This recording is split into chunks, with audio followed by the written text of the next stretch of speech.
सत श्री अकाल। मैं डॉक्टर दविंदर सिंह, पंजाबी विभाग, मुल्तानी मल मोदी कॉलेज पटियाला। प्यारे विद्यार्थियों, अज आपां चर्चा करांगे भारती काव्य शास्त्र के अहम संकल्प काव्य के लक्षण ਅਤੇ ਸਰੂਪ बारे, जिन्हां नूं संस्कृत ਦੇ ਵਿੱਚ ਕਾਵਿ ਦੇ ਲੱਛਣ ਵੀ ਕਿਹਾ ਜਾਂਦਾ ਹੈ। ਅਸਲ ਦੇ ਵਿੱਚ ਇਹ ਇੱਕ ਤਰ੍ਹਾਂ ਨਾਲ ਕਾਵਿ ਦੀ ਪਰਿਭਾਸ਼ਾ ਨਿਰਧਾਰਿਤ ਕਰਨ ਦਾ ਕਾਰਜ ਹੀ ਹੈ ਕਿ ਵੱਖ-ਵੱਖ ਆਚਾਰੀਆਂ ਨੇ ਕਾਵਿ ਜਾਂ ਸਾਹਿਤ ਦੇ ਕਿਹੜੇ ਲੱਛਣ ਦੱਸੇ ਹਨ ਅਤੇ ਕਾਵਿ ਦਾ ਕਿਹੋ ਜਿਹਾ ਸਰੂਪ ਦੱਸਿਆ ਹੈ। ਇਸ ਬਾਰੇ ਆਪਾਂ ਗੱਲਬਾਤ ਕਰਾਂਗੇ। ਭਾਰਤੀ ਕਾਵਿ ਸ਼ਾਸਤਰ ਦੇ ਪਿਛਲੇ 2000 ਸਾਲ ਦੇ ਇਤਿਹਾਸ ਵਿੱਚ ਕਾਵਿ ਦੇ ਲੱਛਣ ਜਾਂ ਕਾਵਿ ਦੀ ਪਰਿਭਾਸ਼ਾ ਨਿਰਧਾਰਿਤ ਕਰਨ ਲਈ ਸ਼ੁਰੂ ਤੋਂ ਹੀ ਯਤਨ ਹੁੰਦੇ ਰਹੇ ਹਨ। ਇੱਕ ਭਾਰਤੀ ਕਾਵਿ ਸ਼ਾਸਤਰ ਦਾ ਹੋਰ ਸੰਕਲਪ ਹੈ ਕਾਵਿ ਦੀ ਆਤਮਾ। ਅਸਲ ਦੇ ਵਿੱਚ ਵੱਖ-ਵੱਖ ਸੰਪਰਦਾਇ ਦੇ ਆਚਾਰੀਆਂ ਨੇ ਕਾਵਿ ਦੀ ਆਤਮਾ ਬਾਰੇ ਬੜਾ ਜ਼ਿਕਰ ਕੀਤਾ ਹੈ। ਕਾਵਿ ਦੀ ਆਤਮਾ ਇੱਕ ਤਕਨੀਕੀ ਵਾਕੰਸ਼ ਜਾਂ ਫਰੇਜ਼ ਹੈ, ਜਿਸ ਤੋਂ ਭਾਵ ਹੈ ਵੀ ਉਹ ਕਿਹੜਾ ਲੱਛਣ ਜਾਂ ਤੱਤ ਹੈ ਜੋ ਕਾਵਿ ਨੂੰ ਕਾਵਿ ਬਣਾਉਂਦਾ ਜਾਂ ਜੋ ਸਾਹਿਤ ਨੂੰ ਸਾਹਿਤ ਬਣਾਉਂਦਾ, ਜਿਸ ਕਰਕੇ ਕੋਈ ਲਿਖਤ ਸਾਹਿਤ ਦਾ ਰੁਤਬਾ ਗ੍ਰਹਿਣ ਕਰਦੀ ਹੈ। ਇਸ ਸੰਬੰਧ ਦੇ ਵਿੱਚ ਵੱਖ-ਵੱਖ ਆਚਾਰੀਆਂ ਨੇ ਵੱਖ-ਵੱਖ ਆਪਣੇ ਵਿਚਾਰ ਦਿੱਤੇ ਹਨ। ਜਿਵੇਂ ਅਲੰਕਾਰਵਾਦੀ ਸੰਪਰਦਾਇ ਦੇ ਆਚਾਰੀਆਂ ਅਨੁਸਾਰ ਜੋ ਕਾਵਿ ਦੀ ਆਤਮਾ ਹੈ ਉਹ ਅਲੰਕਾਰ ਹੈ। ਇਸੇ ਤਰ੍ਹਾਂ ਵਕਰੋਕਤੀ ਸੰਪਰਦਾਇ ਦੇ ਆਚਾਰੀਆ ਕੁੰਤਕ ਅਨੁਸਾਰ ਕਾਵਿ ਦੀ ਆਤਮਾ ਵਕਰੋਕਤੀ ਹੈ ਅਤੇ ਰੀਤੀ ਸੰਪਰਦਾਇ ਦੇ ਆਚਾਰੀਆ ਵਾਮਨ ਅਨੁਸਾਰ ਕਾਵਿ ਦੀ ਆਤਮਾ ਰੀਤੀ ਹੈ। ਧੁਨੀ ਸੰਪਰਦਾਇ ਦੇ ਆਚਾਰੀਆ ਅਨੁਸਾਰ ਕਾਵਿ ਦੀ ਆਤਮਾ ਧੁਨੀ ਹੈ। ਇਸੇ ਤਰ੍ਹਾਂ ਰਸ ਸੰਪਰਦਾਇ ਦੇ ਜੋ ਵਿਆਖਿਆਕਾਰ ਹਨ ਉਹਨਾਂ ਅਨੁਸਾਰ ਕਾਵਿ ਦੀ ਆਤਮਾ ਰਸ ਹੈ। ਇਸ ਤੋਂ ਇਲਾਵਾ ਵੀ ਆਚਾਰੀਆਂ ਨੇ ਕਾਵਿ ਦਾ ਸਰੂਪ ਜਾਂ ਕਾਵਿ ਦੇ ਲੱਛਣ ਸੰਬੰਧੀ ਭਾਵੇਂ ਕਿ ਪਰਿਭਾਸ਼ਾਬੱਧ ਰੂਪ 'ਚ ਨਹੀਂ ਪਰ ਵਿਚਾਰ ਚਰਚਾ ਕੀਤੀ ਹੈ, ਕਿਉਂਕਿ ਭਾਰਤੀ ਕਾਵਿ ਸ਼ਾਸਤਰ ਦੇ ਆਦਿ ਆਚਾਰੀਆ ਭਰਤ ਮੁਨੀ ਨੂੰ ਮੰਨਿਆ ਜਾਂਦਾ ਹੈ। ਅਤੇ ਆਪਾਂ ਸਭ ਤੋਂ ਪਹਿਲਾਂ ਆਚਾਰੀਆ ਭਰਤ ਮੁਨੀ ਦੀ ਹੀ ਗੱਲ ਕਰਾਂਗੇ ਕਿ ਉਹਨਾਂ ਨੇ ਕਾਵਿ ਦੇ ਲੱਛਣਾਂ ਬਾਰੇ ਜਾਂ ਕਾਵਿ ਦੇ ਸਰੂਪ ਬਾਰੇ ਕੀ ਵਿਚਾਰ ਦਿੱਤੇ ਹਨ। ਆਚਾਰੀਆ ਭਰਤ ਮੁਨੀ ਨਾਟਯ ਸ਼ਾਸਤਰ ਵਿੱਚ ਲਿਖਦੇ ਹਨ, ਉਹ ਕਾਵਿ ਸਰਵੋਤਮ ਹੈ ਜਿਸ ਵਿੱਚ ਕੋਮਲ ਅਤੇ ਖੂਬਸੂਰਤ ਸ਼ਬਦ ਹੋਣ, ਜਿਸ ਦੇ ਅਰਥ ਗੂੜੇ ਨਾ ਹੋਣ, ਆਮ ਲੋਕਾਂ ਨੂੰ ਜਿਹੜਾ ਸੌਖੀ ਤਰ੍ਹਾਂ ਸਮਝ ਆ ਜਾਵੇ, ਜਿਸ ਵਿੱਚ ਦਲੀਲਾਂ ਹੋਣ, ਜਿੱਥੇ ਕਾਵਿ ਰਸ ਦੀਆਂ ਧਾਰਾਂ ਵਹਿੰਦੀਆਂ ਹੋਣ, ਸੰਧੀਆਂ ਹੋਣ। ਅਜਿਹਾ ਕਾਵਿ ਦਰਸ਼ਕਾਂ ਲਈ ਸ਼ੁਭ ਹੁੰਦਾ ਹੈ। ਭਾਵੇਂ ਇੱਥੇ ਆਪਾਂ ਜ਼ਿਕਰ ਕਾਵਿ ਦਾ ਕੀਤਾ ਹੈ, ਪਰ ਭਰਤ ਮੁਨੀ ਨੇ ਇਹ ਸਭ ਕੁਝ ਕਾਵਿ ਨਾਟਕ ਦੇ ਬਾਰੇ ਵਿੱਚ ਕਿਹਾ ਹੈ। ਇਸ ਕਰਕੇ ਆਪਾਂ ਇਹ ਨਹੀਂ ਕਹਿ ਸਕਦੇ ਕਿ ਉਹ ਸਮੁੱਚੇ ਕਾਵਿ ਬਾਰੇ ਇਹ ਗੱਲ ਕਹਿ ਰਹੇ ਨੇ, ਪਰ ਆਪਾਂ ਭਾਵੇਂ ਕਾਵਿ 'ਤੇ ਵੀ ਇਸ ਨੂੰ ਢੁਕਾ ਸਕਦੇ ਹਾਂ। ਆਚਾਰੀਆ ਭਰਤ ਮੁਨੀ ਦੇ ਇਸ ਕਾਵਿ ਦੇ ਸਰੂਪ ਸੰਬੰਧੀ 7 ਗੱਲਾਂ ਸਾਹਮਣੇ ਆਉਂਦੀਆਂ ਨੇ। ਪਹਿਲੀ ਗੱਲ ਹੈ ਵੀ ਕੋਮਲ ਸ਼ਬਦਾਵਲੀ ਅਰਥਾਤ ਕੰਨਾਂ ਨੂੰ ਸੁਖਦਾਈ, ਜਿਹਨੂੰ ਆਪਾਂ ਸੁਹਜਮਈ ਸ਼ਬਦਾਵਲੀ ਜਾਂ ਸੁਹਜਮਈ ਭਾਸ਼ਾ ਵੀ ਕਹਿ ਸਕਦੇ ਹਾਂ। ਗੂੜੇ ਅਤੇ ਗੁੱਝੇ ਅਰਥਾਂ ਤੋਂ ਬਰੀ, ਇਸ ਦਾ ਭਾਵ ਹੈ ਕਿ ਕਿਉਂਕਿ ਭਰਤ ਮੁਨੀ ਦਾ ਸਾਰਾ ਕਾਰਜ ਹੈ ਜੋ ਨਾਟਕ ਦੇ ਉੱਪਰ ਹੈ, ਅਤੇ ਨਾਟਕ ਲਈ ਇਹ ਬੜਾ ਜ਼ਰੂਰੀ ਹੁੰਦਾ ਕਿਉਂਕਿ ਉਹ ਇੱਕ ਪ੍ਰਦਰਸ਼ਨੀ ਕਲਾ ਹੈਗੀ ਹੈ ਵੀ ਸਾਹਮਣੇ ਬੈਠੇ ਦਰਸ਼ਕਾਂ ਨੂੰ ਸਮਝ ਆਵੇ। ਤੀਸਰਾ ਪੁਆਇੰਟ ਹੈ ਸਾਰਿਆਂ ਲਈ ਆਸਾਨ ਅਰਥਾਤ ਸਮਝ ਆਉਣ ਦੇ ਯੋਗ, ਜੁਗਤੀਆਂ ਜਾਂ ਦਲੀਲਾਂ ਨਾਲ ਵਿਸ਼ਵਾਸਯੋਗ ਅਰਥਾਤ ਊਲ ਜਲੂਲ ਨਾ ਹੋਵੇ। ਪੰਜਵਾਂ ਇਸ ਦਾ ਨੁਕਤਾ ਹੈ ਨਿਰਤ ਲਈ ਜਿਸ ਦੀ ਵਰਤੋਂ ਕੀਤੀ ਜਾ ਸਕੇ। ਅਤੇ ਛੇਵਾਂ ਅਲੌਕਿਕ ਕਾਵਿ ਰਸ ਦਾ ਧਾਰਨੀ। ਸੱਤਵਾਂ ਸ਼ਾਸਤਰਿਕ ਮਰਜ਼ਾਦਾ ਅਨੁਸਾਰ ਨਾਟਕ ਦੇ ਪ੍ਰਸੰਗ ਵਿੱਚ ਖਾਸ ਤੌਰ 'ਤੇ ਸੰਧੀਆਂ ਹੁੰਦਾ ਵੀ ਕਥਾ ਬਿਰਤਾਂਤਾਂ ਨੂੰ ਆਪਸ ਦੇ ਵਿੱਚ ਜੋੜਨ ਦਾ ਢੰਗ ਤਰੀਕਾ। ਆਚਾਰੀਆ ਭਰਤ ਮੁਨੀ ਦੀ ਇਹ ਪਰਿਭਾਸ਼ਾ ਜਾਂ ਕਾਵਿ ਦੇ ਸਰੂਪ ਬਾਰੇ ਇਹ ਚਰਚਾ ਭਾਵੇਂ ਬੜੀ ਪ੍ਰਸਿੱਧ ਹੈ, ਪਰ ਅਸਲ ਦੇ ਵਿੱਚ ਇਹ ਸਭ ਕੁਝ ਨਾਟਕ ਬਾਰੇ ਹੈ। ਇਸ ਤੋਂ ਬਾਅਦ ਜੋ ਪਹਿਲੇ ਆਚਾਰੀਆਂ ਨੇ ਕਾਵਿ ਦੇ ਸਰੂਪ ਬਾਰੇ ਪਰਿਭਾਸ਼ਾਬੱਧ ਰੂਪ ਦੇ ਵਿੱਚ ਸਾਡੇ ਨਾਲ ਆਪਣੇ ਵਿਚਾਰ ਦਿੱਤੇ ਨੇ, ਉਹ ਨੇ ਆਚਾਰੀਆ ਭਾਮਹ। ਆਚਾਰੀਆ ਭਾਮਹ ਅਨੁਸਾਰ ਸ਼ਬਦ ਅਤੇ ਅਰਥ ਦਾ ਸਹਿ ਭਾਵ ਹੀ ਕਾਵਿ ਹੈ, ਤੇ ਕਾਵਿ ਦੇ ਦੋ ਪ੍ਰਕਾਰ ਹਨ, ਗਦ ਅਤੇ ਪਦ। ਆਚਾਰੀਆ ਭਾਮਹ ਨੇ ਪਹਿਲੀ ਵਾਰੀ ਸ਼ਬਦ ਅਤੇ ਅਰਥ ਦੇ ਸਹਿਭਾਵ ਨੂੰ ਜਾਂ ਸਹਿਯੋਗ ਨੂੰ ਕਾਵਿ ਕਿਹਾ, ਤੇ ਉਹਨਾਂ ਦੀ ਇਹ ਪਰਿਭਾਸ਼ਾ ਕਾਵਿ ਦੇ ਲੱਛਣਾਂ ਬਾਰੇ ਜਾਂ ਕਾਵਿ ਦੇ ਸਰੂਪ ਬਾਰੇ ਬੜੀ ਅਹਿਮ ਮੰਨੀ ਜਾਂਦੀ ਹੈ। ਉਸ ਤੋਂ ਬਾਅਦ ਆਚਾਰੀਆ ਮੰਮਟ ਨੇ ਆਪਣੇ ਗ੍ਰੰਥ ਕਾਵਿ ਪ੍ਰਕਾਸ਼ ਵਿੱਚ ਕਾਵਿ ਦੇ ਸਰੂਪ ਨੂੰ ਨਿਰਧਾਰਿਤ ਕਰਨ ਦਾ ਯਤਨ ਕੀਤਾ। ਉਹਨਾਂ ਅਨੁਸਾਰ ਐਸਾ ਸ਼ਬਦਾਰਥ ਭਾਵ ਸ਼ਬਦ ਅਤੇ ਅਰਥ ਜੋ ਦੋਸ਼ ਰਹਿਤ ਹੋਵੇ, ਮਾਧੁਰਿਆ, ਓਜ ਤੇ ਪ੍ਰਸਾਦ, ਇਹ ਸ਼ੈਲੀ ਦੇ ਗੁਣ ਨੇ ਜਿਨ੍ਹਾਂ ਬਾਰੇ ਆਪਾਂ ਰੀਤੀ ਦੇ ਵਿੱਚ ਚਰਚਾ ਕਰਾਂਗੇ। ਐਸਾ ਸ਼ਬਦਾਰਥ ਜੋ ਦੋਸ਼ ਰਹਿਤ ਹੋਵੇ, ਮਾਧੁਰਿਆ, ਓਜ ਤੇ ਪ੍ਰਸਾਦ ਆਦਿ ਗੁਣਾ ਸਹਿਤ ਹੋਵੇ ਅਤੇ ਕਿਤੇ ਕਿਤੇ ਅਲੰਕਾਰ ਰਹਿਤ ਵੀ ਹੋਵੇ, ਕਾਵਿ ਹੈ। ਉਹਨਾਂ ਨੇ ਇਸ ਤਰ੍ਹਾਂ ਕਾਵਿ ਦੇ ਸਰੂਪ ਨੂੰ ਨਿਰਧਾਰਿਤ ਕੀਤਾ ਹੈ। ਉਸ ਤੋਂ ਬਾਅਦ ਆਚਾਰੀਆ ਵਿਸ਼ਵਨਾਥ ਆਪਣੇ ਗ੍ਰੰਥ ਸਾਹਿਤ ਦਰਪਣ ਦੇ ਵਿੱਚ ਕਾਵਿ ਨੂੰ ਇਸ ਤਰ੍ਹਾਂ ਪਰਿਭਾਸ਼ਿਤ ਕਰਦੇ ਹਨ, ਵਾਕਿਅੰ ਰਸਾਤਮਕ ਕਾਵਿ ਭਾਵ ਰਸਯੁਕਤ ਵਾਕ ਹੀ ਕਾਵਿ ਹੈ। ਉਹ ਲਿਖਤ ਕਾਵਿ ਦਾ ਰੁਤਬਾ ਲੈ ਸਕਦੀ ਹੈ ਜਿਸ ਵਿੱਚ ਰਸ ਹੈ। ਰਸ ਬਾਰੇ ਆਪਾਂ ਰਸ ਸਿਧਾਂਤ ਦੇ ਵਿੱਚ ਚਰਚਾ ਕੀਤੀ ਹੈ। ਅਸਲ ਦੇ ਵਿੱਚ ਜੋ ਕਾਵਿ ਜਾਂ ਜੋ ਸਾਹਿਤ ਪਾਠਕ ਨੂੰ ਆਨੰਦ ਦਿੰਦਾ ਹੈ ਉਹੀ ਰਸਯੁਕਤ ਸਾਹਿਤ ਹੁੰਦਾ ਹੈ, ਤੇ ਉਹੀ ਰਸਯੁਕਤ ਵਾਕ ਨੂੰ ਹੀ ਆਚਾਰੀਆ ਵਿਸ਼ਵਨਾਥ ਨੇ ਕਾਵਿ ਮੰਨਿਆ ਹੈ। ਆਚਾਰੀਆ ਜਗਨਨਾਥ ਨੇ ਆਪਣੇ ਗ੍ਰੰਥ ਰਸ ਗੰਗਾਧਰ ਦੇ ਵਿੱਚ ਕਾਵਿ ਨੂੰ ਇਸ ਤਰ੍ਹਾਂ ਪਰਿਭਾਸ਼ਾਬੱਧ ਕੀਤਾ ਹੈ ਜਾਂ ਕਾਵਿ ਦੇ ਸਰੂਪ ਬਾਰੇ ਇਹ ਬਚਨ ਕੀਤਾ ਹੈ, ਰਮਣੀਆ ਅਰਥ ਦਾ ਪ੍ਰਤੀਪਾਦਕ ਸ਼ਬਦ ਹੀ ਕਾਵਿ ਹੈ। ਰਮਣੀਆ ਮਨੋਹਰ, ਚੰਗਾ, ਸੁਹਜਮਈ ਅਰਥਾਂ ਦਾ ਧਾਰਨੀ ਹੀ ਕਾਵਿ ਹੈ। ਉਸ ਤੋਂ ਬਾਅਦ ਆਚਾਰੀਆ ਹੇਮਚੰਦਰ ਅਨੁਸਾਰ ਦੋਸ਼ਾਂ ਤੋਂ ਰਹਿਤ, ਗੁਣਾਂ ਤੇ ਅਲੰਕਾਰਾਂ ਸਹਿਤ ਸ਼ਬਦਾਰਥ ਹੀ ਕਾਵਿ ਹੈ। ਇਹਨਾਂ ਨੇ ਅਲੰਕਾਰ ਦੀ ਗੱਲ ਪਹਿਲਾਂ ਵੀ ਹੋਈ ਸੀ, ਪਰ ਇਹਨਾਂ ਨੇ ਇੱਕ ਵਿੱਚ ਹੋਰ ਜੋੜ ਵਾਧਾ ਕੀਤਾ ਹੈ, ਦੋਸ਼ਾਂ ਤੋਂ ਰਹਿਤ, ਗੁਣਾਂ ਤੇ ਅਲੰਕਾਰਾਂ ਸਹਿਤ ਸ਼ਬਦਾਰਥੀ ਕਾਵਿ ਹੈ। ਆਚਾਰੀਆ ਆਨੰਦਵਰਧਨ ਅਨੁਸਾਰ, ਜਿਵੇਂ ਕਿ ਅਸੀਂ ਪਹਿਲਾਂ ਵੀ ਗੱਲ ਕਰ ਚੁੱਕੇ ਹਾਂ ਕਿ ਸਾਰੇ ਆਚਾਰੀਆ ਜਿਹੜੀਆਂ ਕਿ ਪ੍ਰਮੁੱਖ 6 ਸੰਪਰਦਾਵਾਂ ਨੇ, ਉਹ ਸਾਰੇ ਆਚਾਰੀਆਂ ਨੇ ਕਾਵਿ ਦੇ ਸਰੂਪ ਨੂੰ ਨਿਰਧਾਰਿਤ ਕਰਨ ਲਈ ਜਾਂ ਕਾਵਿ ਦੇ ਸਰੂਪ ਨੂੰ ਪਰਿਭਾਸ਼ਾਬੱਧ ਕਰਨ ਲਈ ਆਪਣੀ ਆਪਣੀ ਜੋ ਸੰਪਰਦਾ ਹੈ ਉਸ ਦੇ ਅਨੁਸਾਰ ਹੀ ਜੋ ਉਹਨਾਂ ਨੇ ਸਿਧਾਂਤ ਦਿੱਤਾ ਹੈ, ਕਾਵਿ ਦੇ ਸਰੂਪ ਨੂੰ ਨਿਰਧਾਰਿਤ ਕੀਤਾ ਹੈ। ਇਸੇ ਤਰ੍ਹਾਂ ਆਚਾਰੀਆ ਆਨੰਦਵਰਧਨ ਅਨੁਸਾਰ ਕਾਵਿ ਦੀ ਆਤਮਾ ਧੁਨੀ ਹੈ, ਸ਼ਬਦ ਅਤੇ ਅਰਥ ਜਿਸ ਦਾ ਸਰੀਰ ਹੈ ਉਹੀ ਕਾਵਿ ਹੈ, ਤੇ ਉਹਨਾਂ ਨੇ ਧੁਨੀ ਨੂੰ ਕਾਵਿ ਦੀ ਆਤਮਾ ਮੰਨਿਆ ਹੈ।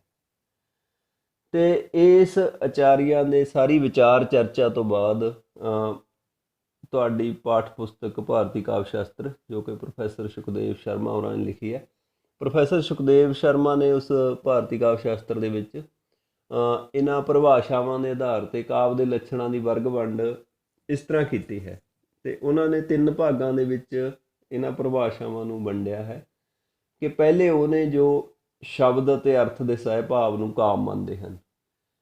ਇਹਨਾਂ ਆਚਾਰੀਆਂ ਦੇ ਵਿੱਚ ਭਾਮਹ, ਬਾਮਨ, ਮੰਮਟ ਆਦਿ ਨੇ, ਤੇ ਸ਼ਬਦ ਅਤੇ ਵਿਸ਼ਿਸ਼ਟ ਸ਼ਬਦ ਅਤੇ ਅਰਥ ਦੇ ਸੰਬੰਧ ਨੂੰ ਕਾਵਿ ਮੰਨਿਆ ਜਿਨ੍ਹਾਂ ਨੇ। ਵਿਸ਼ਿਸ਼ਟ ਤੋਂ ਭਾਵ ਹੈ ਦੋਸ਼ ਰਹਿਤ, ਗੁਣਯੁਕਤ ਤੇ ਅਲੰਕਾਰਮਈ, ਵੀ ਉਹ ਸ਼ਬਦ ਅਤੇ ਅਰਥ, ਵਿਸ਼ਿਸ਼ਟ ਸ਼ਬਦ ਅਤੇ ਅਰਥ ਕਾਵਿ ਨੇ ਜੋ ਦੋਸ਼ ਰਹਿਤ ਨੇ, ਗੁਣਯੁਕਤ ਨੇ, ਤੇ ਜਿਨ੍ਹਾਂ ਵਿੱਚ ਅਲੰਕਾਰਾਂ ਦੀ ਵਰਤੋਂ ਹੋਈ ਹੈ। ਤੇ ਇਸ ਤੋਂ ਬਾਅਦ ਦੂਸਰੇ ਆਚਾਰੀਆ ਦੀ ਇੱਕ ਉਹਨਾਂ ਨੇ ਵੰਡ ਕੀਤੀ ਹੈ ਜਿਨ੍ਹਾਂ ਅਨੁਸਾਰ ਵਿਸ਼ਿਸ਼ਟ ਅਰਥ ਸੰਪੰਨ ਸ਼ਬਦ ਕਾਵਿ ਹੈ, ਵੀ ਵਿਸ਼ੇਸ਼ ਅਰਥਾਂ ਦਾ ਧਾਰਨੀ ਜਾਂ ਉਤਕ੍ਰਿਸ਼ਟ ਅਰਥਾਂ ਦਾ ਧਾਰਨੀ ਜਾਂ ਖਾਸ ਅਰਥਾਂ ਦਾ ਧਾਰਨੀ ਜੋ ਸ਼ਬਦ ਹੈ ਉਹੀ ਕਾਵਿ ਹੈ। ਇਹਨਾਂ ਦੇ ਵਿੱਚ ਆਚਾਰੀਆ ਦੰਡੀ, ਆਚਾਰੀਆ ਜਗਨਨਾਥ, ਜਿਨ੍ਹਾਂ ਨੇ ਵਿਸ਼ਿਸ਼ਟ ਅਰਥ ਨਾਲ ਸੰਪੰਨ ਸਿਰਫ ਅਰਥ ਨੂੰ ਕਾਵਿ ਮੰਨਦੇ ਹਨ। ਤੇ ਤੀਸਰੇ ਜੋ ਆਚਾਰੀਆ ਹਨ ਉਹ ਹਨ ਰਸ ਨਾਲ ਓਤ ਪ੍ਰੇਤ ਵਾਕ ਕਾਵਿ।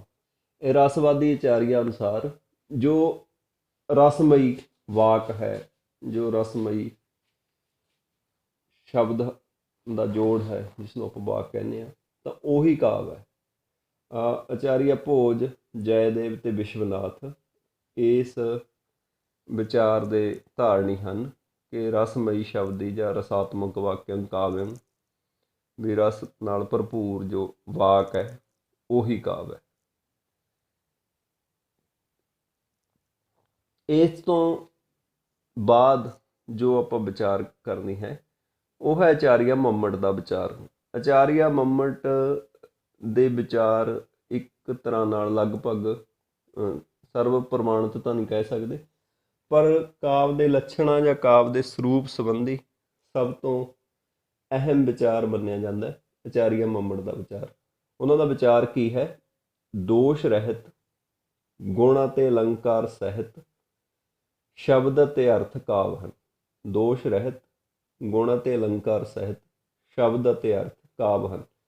ਪਰ ਜੇ ਕਿਤੇ ਕਿਤੇ ਅਲੰਕਾਰ ਨਾ ਵੀ ਹੋਵੇ ਤਾਂ ਵੀ ਦੋਸ਼ ਰਹਿਤ, ਗੁਣ ਸਹਿਤ, ਸ਼ਬਦਾਰਥ ਕਾਵਿ ਕਹੇ ਜਾਂਦੇ ਹਨ।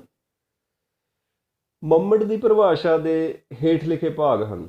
ਪਹਿਲਾ ਭਾਗ ਹੈ ਸ਼ਬਦ ਅਤੇ ਅਰਥ, ਭਾਵ ਵਿਸ਼ੇਸ਼ ਪ੍ਰਕਾਰ ਦੇ ਸ਼ਬਦ ਅਤੇ ਅਰਥ ਕਾਵਿ ਬਣਦੇ ਹਨ। ਤੇ ਦੂਸਰਾ ਉਸ ਦੇ ਵਿੱਚ ਜੋ ਸੰਕਲਪ ਹੈ ਉਹ ਹੈ ਦੋਸ਼ ਰਹਿਤ, ਭਾਵ ਸ਼ਬਦ ਤੇ ਅਰਥ ਦੋਸ਼ ਰਹਿਤ ਹੋਣ। ਕੋਈ ਵੀ ਸ਼ਬਦ ਦਾ ਅਰਥ ਪ੍ਰਮੁੱਖ ਅਰਥਾਂ ਦੀ ਪ੍ਰਤੀਤੀ ਕਰਾਉਣ 'ਚ ਬਾਧਕ ਨਾ ਬਣੇ। ਦੋਸ਼ ਰਹਿਤ ਸੰਸਾਰ ਦੇ ਵਿੱਚ ਭਾਵੇਂ ਕੋਈ ਵਸਤ ਜਾਂ ਵਿਅਕਤੀ ਨਹੀਂ ਹੁੰਦਾ, ਪਰ ਕਾਵਿ ਦੇ ਵਿੱਚ ਜੋ ਵੀ ਸ਼ਬਦ ਜੋ ਅਰਥ ਸਾਹਿਤਕਾਰ ਜਾਂ ਕਵੀ ਦੇਣਾ ਚਾਹੁੰਦਾ ਉਹਨਾਂ ਦੇ ਵਿੱਚ ਵਾਧਾ ਪੈਦਾ ਕਰੇ ਜਾਂ ਉਹਨਾਂ ਦੇ ਵਿੱਚ ਬੰਧਨ ਪੈਦਾ ਕਰੇ ਜਾਂ ਉਹ ਅਰਥਾਂ ਦੀ ਸਮਝ ਨੂੰ ਅਸਪਸ਼ਟ ਕਰੇ, ਉਸ ਨੂੰ ਕਾਵਿ ਦਾ ਦੋਸ਼ ਮੰਨਿਆ ਜਾਂਦਾ। ਇਸ ਕਰਕੇ ਆਚਾਰੀਆ ਮੰਮਟ ਨੇ ਕਿਹਾ ਵੀ ਕਾਵਿ ਦੇ ਵਿੱਚ ਦੋਸ਼ ਹੈ ਜੋ ਨਹੀਂ ਹੋਣਾ ਚਾਹੀਦਾ, ਅਤੇ ਕੋਈ ਵੀ ਸ਼ਬਦ ਅਰਥ ਪ੍ਰਮੁੱਖ ਅਰਥਾਂ ਦੀ ਪ੍ਰਤੀਤੀ ਕਰਾਉਣ 'ਚ ਜੋ ਬਾਧਕ ਬਣਦਾ ਉਹ ਕਾਵਿ ਦਾ ਦੋਸ਼ ਹੈ। ਤੀਸਰਾ ਉਹਨਾਂ ਦਾ ਨੁਕਤਾ ਹੈ ਗੁਣ ਸਾਹਿਤ। ਗੁਣ ਸਾਹਿਤ ਤੋਂ ਭਾਵ ਹੈ ਮਧੁਰਯ ਓਜ ਪ੍ਰਸਾਦ ਨਾਮ ਦੇ ਕਾਵਿ ਗੁਣਾਂ ਨਾਲ ਭਰਪੂਰ। ਇਹ ਸ਼ੈਲੀ ਦੇ ਗੁਣ ਨੇ, ਜੋ ਲਿਖਣ ਦਾ ਢੰਗ ਹੁੰਦਾ ਲੇਖਕ ਦਾ, ਜਿਨ੍ਹਾਂ ਦੇ ਵਿੱਚ 3 ਪ੍ਰਕਾਰ ਦੀ ਸ਼ੈਲੀ ਮੰਨੀ ਜਾਂਦੀ ਹੈ। ਮਧੁਰਯ ਓਜ ਪ੍ਰਸਾਦ, ਜਿਹਨੂੰ ਰੀਤੀ ਵੀ ਕਿਹਾ ਜਾਂਦਾ। ਅਤੇ ਕਾਵਿ ਕਿਹੋ ਜਿਹਾ ਹੋਣਾ ਚਾਹੀਦਾ? ਮਧੁਰਯ ਓਜ ਪ੍ਰਸਾਦ ਨਾਮ ਦੇ ਕਾਵਿ ਗੁਣਾਂ ਨਾਲ ਭਰਪੂਰ ਅਤੇ ਕਾਵਿ ਰਸ ਪੈਦਾ ਕਰਨ ਵਾਲੇ ਗੁਣ ਹੋਣੇ ਚਾਹੀਦੇ ਹਨ। ਭਾਵ ਕਾਵਿ ਦੇ ਵਿੱਚ ਇਹ 3 ਗੁਣ ਵੀ ਹੋਣੇ ਚਾਹੀਦੇ। ਅਤੇ ਚੌਥਾ ਉਹਨਾਂ ਦਾ ਜੋ ਨੁਕਤਾ ਹੈ ਉਹ ਹੈ ਕਿਤੇ ਕਿਤੇ ਅਲੰਕਾਰ ਰਹਿਤ ਵੀ। ਇਹ ਪਦ ਵੀ ਸ਼ਬਦਾਰਥ ਨਾਲ ਹੀ ਸੰਬੰਧਿਤ ਹੈ, ਜਿਸ ਦਾ ਭਾਵ ਹੈ ਕਿ ਦੋਸ਼ ਰਹਿਤ ਅਤੇ ਗੁਣਯੁਕਤ ਕਾਵਿ ਵਿੱਚ ਜੇਕਰ ਕਿਧਰੇ ਅਲੰਕਾਰ ਨਹੀਂ ਵੀ ਹੈ ਤਾਂ ਵੀ ਉਹ ਕਾਵਿ ਮੰਨਿਆ ਜਾਵੇਗਾ। ਭਾਵ ਕਾਵਿ ਵਿੱਚ ਅਲੰਕਾਰ ਦੀ ਲੋੜ ਤਾਂ ਹੈ, ਪਰ ਇਹ ਲਾਜ਼ਮੀ ਨਹੀਂ। ਅਤੇ ਇਹ ਜੋ ਆਚਾਰੀਆ ਮੰਮਟ ਨੇ ਕਿਹਾ ਕਿ ਇਹ ਪਦ ਵੀ ਸ਼ਬਦ ਅਰਥ ਨਾਲ ਸੰਬੰਧਿਤ ਹੈ। ਆਮ ਤੌਰ 'ਤੇ ਅਲੰਕਾਰਮਈ ਸ਼ਬਦ ਅਤੇ ਅਰਥ ਨੂੰ ਕਾਵਿ ਕਿਹਾ ਜਾਂਦਾ, ਪਰ ਇਸ ਦਾ ਭਾਵ ਹੈ ਕਿ ਦੋਸ਼ ਰਹਿਤ ਅਤੇ ਗੁਣਯੁਕਤ ਕਾਵਿ ਵਿੱਚ ਜੇਕਰ ਕਿਧਰੇ ਕਿਧਰੇ ਅਲੰਕਾਰ ਨਹੀਂ ਵੀ ਹੈ ਤਾਂ ਵੀ ਉਹ ਕਾਵਿ ਮੰਨਿਆ ਜਾਵੇਗਾ। ਭਾਵ ਕਾਵਿ ਵਿੱਚ ਅਲੰਕਾਰ ਦੀ ਲੋੜ ਤਾਂ ਹੈ, ਪਰ ਇਹ ਲਾਜ਼ਮੀ ਨਹੀਂ, ਕਿਉਂਕਿ ਜਿਹੜੇ ਅਲੰਕਾਰ ਸ਼ਾਸਤਰੀ ਸੀ ਉਹ ਸਮਝਦੇ ਸੀ ਵੀ ਜੋ ਅਲੰਕਾਰ ਤੋਂ ਰਹਿਤ ਕਾਵਿ ਹੋ ਹੀ ਨਹੀਂ ਸਕਦਾ। ਅਤੇ ਉਹਨਾਂ ਦਾ ਤਾਂ ਇਹ ਵੀ ਮੰਨਣਾ ਸੀ ਵੀ ਜਿਵੇਂ ਤਪਸ਼ ਤੋਂ ਰਹਿਤ ਅੱਗ ਨਹੀਂ ਹੋ ਸਕਦੀ, ਇਸ ਕਰਕੇ ਅਲੰਕਾਰ ਤੋਂ ਬਿਨਾਂ ਕਾਵਿ ਨਹੀਂ ਬਣ ਸਕਦਾ। ਪਰ ਆਚਾਰੀਆ ਮੰਮਟ ਨੇ ਕਿਹਾ ਕਿ ਕਾਵਿ ਦੇ ਵਿੱਚ ਅਲੰਕਾਰ ਦੀ ਲੋੜ ਹੈ, ਪਰ ਜੇ ਕਿਤੇ ਕਿਤੇ ਨਾ ਵੀ ਹੋਵੇ ਤਾਂ ਵੀ ਕਾਵਿ ਹੀ ਰਹੇਗਾ। ਆਚਾਰੀਆ ਮੰਮਟ ਦੇ ਕਾਵਿ ਸੰਬੰਧੀ ਲੱਛਣਾਂ ਦਾ ਆਚਾਰੀਆ ਵਿਸ਼ਵਨਾਥ ਤੇ ਜਗਨਨਾਥ ਨੇ ਭਰਮਾਂ ਵਿਰੋਧ ਕੀਤਾ, ਪਰੰਤੂ ਉਹ ਮੰਮਟ ਤੋਂ ਵਧੇਰੇ ਵਿਆਪਕ ਪ੍ਰਵਾਨਯੋਗ ਅਤੇ ਤਰਕਪੂਰਨ ਕਾਵਿ ਲੱਛਣਾਂ ਦਾ ਉਲੇਖ ਨਹੀਂ ਕਰ ਸਕੇ। ਪ੍ਰੋਫੈਸਰ ਸੁਖਦੇਵ ਸ਼ਰਮਾ ਅਨੁਸਾਰ ਮੰਮਟ ਤੋਂ ਪਹਿਲਾਂ ਆਚਾਰੀਆਂ ਨੇ ਆਪਣੇ ਕਾਵਿ ਲੱਛਣਾਂ ਵਿੱਚ ਕਾਵਿ ਦੇ ਸਰੀਰ, ਸ਼ਬਦ ਅਤੇ ਅਰਥ, ਉਸ ਦੀ ਆਤਮਾ, ਰਸ ਅਲੰਕਾਰ, ਰੀਤੀ ਧੁਨੀ ਦਾ ਤਾਂ ਅੰਕਨ ਕੀਤਾ ਹੈ, ਪਰ ਮੰਮਟ ਨੇ ਦੋਸ਼ ਅਤੇ ਗੁਣਾਂ ਦੇ ਸਵਾਲ ਨੂੰ ਸਾਹਮਣੇ ਲਿਆ ਕੇ ਇੱਕ ਨਵੇਕਲਾ ਅਤੇ ਜ਼ਰੂਰੀ ਸਵਾਲ ਖੜਾ ਕੀਤਾ ਹੈ। ਕਿਉਂਕਿ ਕਿੰਨਾ ਵੀ ਸੋਹਣਾ ਕਾਵਿ ਕਿਉਂ ਨਾ ਹੋਵੇ, ਉਸ ਵਿੱਚ ਜੇ ਇੱਕ ਵੀ ਵੱਡਾ ਦੋਸ਼ ਆ ਜਾਂਦਾ ਹੈ ਤਾਂ ਉਸ ਦੇ ਮਹੱਤਵ ਨੂੰ ਘੱਟ ਕਰ ਦਿੰਦਾ ਹੈ।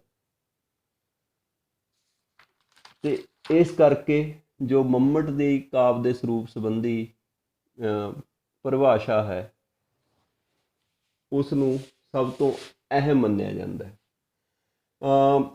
ਪ੍ਰੋਫੈਸਰ ਸੁਖਦੇਵ ਸ਼ਰਮਾ ਨੇ ਭਾਰਤੀ ਕਾਵਿ ਸ਼ਾਸਤਰ ਦੇ ਆਚਾਰੀਆਂ ਵਿੱਚ ਕਾਵਿ ਦੇ ਲੱਛਣਾਂ ਸੰਬੰਧੀ ਚਰਚਾ ਕਰਦਿਆਂ ਸਾਹਿਤ ਦਰਪਣ ਦੇ ਲੇਖਕ ਵਿਸ਼ਵਨਾਥ ਦੇ ਉਸ ਰੂਪ ਦੁਆਲੇ ਹੀ ਘੁੰਮਦੀ ਆ ਉਹਨਾਂ ਅਨੁਸਾਰ, ਜਿਸ ਵਿੱਚ ਉਹਨਾਂ ਨੇ ਲਿਖਿਆ ਵੀ ਸਾਹਿਤ ਦਰਪਣ ਦੇ ਲੇਖਕ ਆਚਾਰੀਆ ਵਿਸ਼ਵਨਾਥ ਨੇ ਕਾਵਿ ਦੇ ਸਰੂਪ ਸੰਬੰਧੀ ਲਿਖਿਆ।